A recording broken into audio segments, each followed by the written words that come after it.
ആകാശവാണി ജില്ലാ വൃത്താന്തം. ഇന്ന് ആലപ്പുഴ ജില്ല.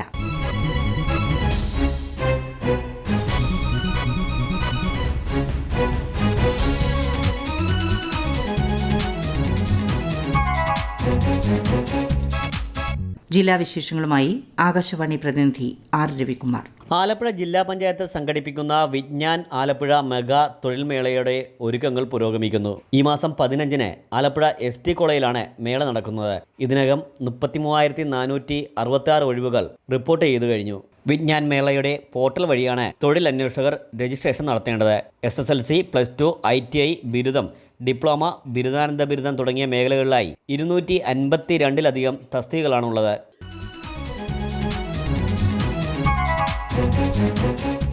പ്രസിദ്ധമായ കണിച്ചുകുളങ്ങര ദേവീക്ഷേത്രത്തിലെ ഉത്സവത്തിന് കൊടിയേറി. ക്ഷേത്രം തന്ത്രി ഡോക്ടർ ഷിബു ഗുരുപദത്തിൻ്റെ മുഖ്യ കാർമ്മികത്വത്തിലാണ് കൊടിയേറ്റ് നടന്നത്.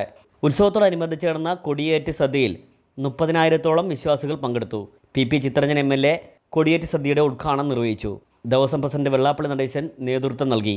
21 ദിവസം നീണ്ടു നിൽക്കുന്ന ഉത്സവം ഈ മാസം 26-ന് സമാപിക്കും.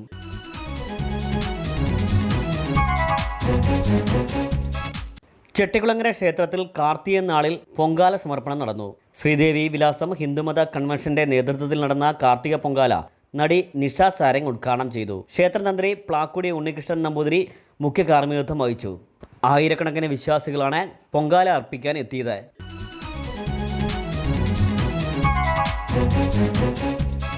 ഉയരപ്പാത നിർമ്മാണം നടക്കുന്ന അരൂർ മുതൽ തുറവൂർ വരെയുള്ള ദേശീയപാതയിൽ വീണ്ടും ഗതാഗത തടസ്സം. സമാന്തര റോഡുകൾ ഒഴിവാക്കി കൂടുതൽ വാഹനങ്ങൾ ദേശീയപാതയിലൂടെ കടന്നുവരാൻ തുടങ്ങിയതാണ് ഇപ്പോഴത്തെ പ്രധാന പ്രശ്നം. നിർമ്മാണ കമ്പനിയുടെ വാഹനങ്ങൾ അലക്ഷ്യമായി നിർത്തിയിടുന്നത് പലപ്പോഴും തർക്കങ്ങൾക്കും കാരണമാകുന്നുണ്ട്.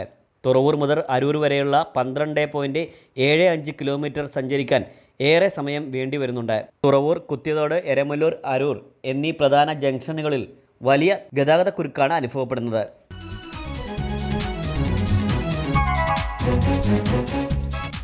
നിയന്ത്രണ മേഖലയിൽ പക്ഷി വളർത്തൽ പുനരാരംഭിക്കുവാൻ അനുമതി നൽകിക്കൊണ്ടുള്ള ഉത്തരവ് ഉടൻ പുറത്തിറക്കുമെന്ന് മന്ത്രി ജെ ചിഞ്ചുറാണി ആലപ്പുഴയിൽ പറഞ്ഞു. ആലപ്പുഴ, പത്തനംതിട്ട, കോട്ടയം ജില്ലകളിലെ കർഷകർക്കുള്ള പക്ഷിപ്പനി നഷ്ടപരിഹാര വിതരണം ഉദ്ഘാടനം ചെയ്ത ശേഷം മാധ്യമപ്രവർത്തകരോട് സംസാരിക്കുകയായിരുന്നു മന്ത്രി. 2024 ഡിസംബർ 31 വരെയാണ് നിയന്ത്രണം ഏർപ്പെടുത്തിയിരുന്നത്. നിയന്ത്രണം നീങ്ങിയിട്ടും പക്ഷി വളർത്തൽ പുനരാരംഭിക്കാൻ ഇതുവരെയും കഴിഞ്ഞിട്ടില്ല. പക്ഷിപ്പനി സ്ഥിരീകരണത്തിനായി പാലോട് ലാബ് സജ്ജമാക്കാൻ 26 കോടി രൂപയുടെ പദ്ധതി കേന്ദ്ര ഗവൺമെൻറ് പരിഗണനയിലുണ്ടെന്നും മന്ത്രി പറഞ്ഞു. 3 ജില്ലകളിലെ 1123 കർഷകർക്കായി 3,06,00,000 രൂപയാണ് വിതരണം ചെയ്തത്. പക്ഷിപ്പനി മൂലം 63,208 പക്ഷികളാണ് ചത്തത്. 2 ലക്ഷത്തോളം പക്ഷികളെ കൊല്ലുകയും ചെയ്തു. കോഴി, താറാവ്, കാട കർഷകർക്കാണ് കൂടുതൽ നഷ്ടപരിഹാരം നൽകിയത്.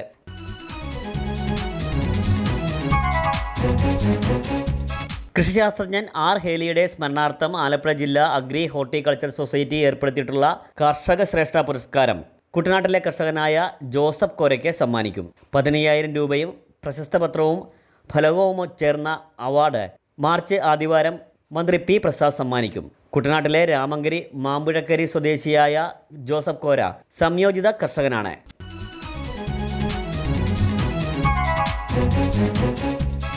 കയർ മേഖലയെ സംരക്ഷിക്കാൻ സമഗ്ര പുനരുദ്ധാരണ പാക്കേജ് നടപ്പാക്കണമെന്നാവശ്യപ്പെട്ട് കോൺഗ്രസ് പിന്തുണയോടെ ചെറുകിട ഉൽപ്പാദകരും തൊഴിലാളികളും സമരം തുടങ്ങുന്നു. കേരള കയർ ഗുഡ്സ് പ്രൊഡ്യൂസേഴ്സ് അസോസിയേഷൻ്റെ നേതൃത്വത്തിൽ കയർ labour union, mats and matting സംഘടനകൾ ചേർന്നാണ് സമരം.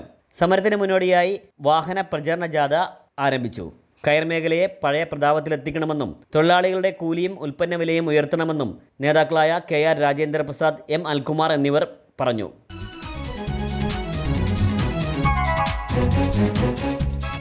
അമ്പലപ്പുഴ ശ്രീകൃഷ്ണ സ്വാമി ക്ഷേത്രത്തിൽ ഉത്സവ വരവ് അറിയിച്ചുകൊണ്ട് മടംകെട്ട് ചടങ്ങ് നടന്നു.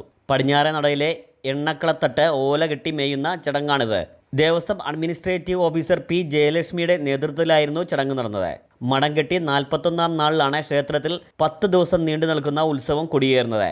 ഇക്കൊല്ലം മാർച്ച് 16-ന് കൊടിയേറി 25-ന് ആറാട്ടോടെ സമാപിക്കും. 24-നാണ് പ്രസിദ്ധമായ അമ്പലപ്പുഴ നാടകശാല സദ്യ. ജില്ലാ വൃത്താന്തം സമാപിച്ചു.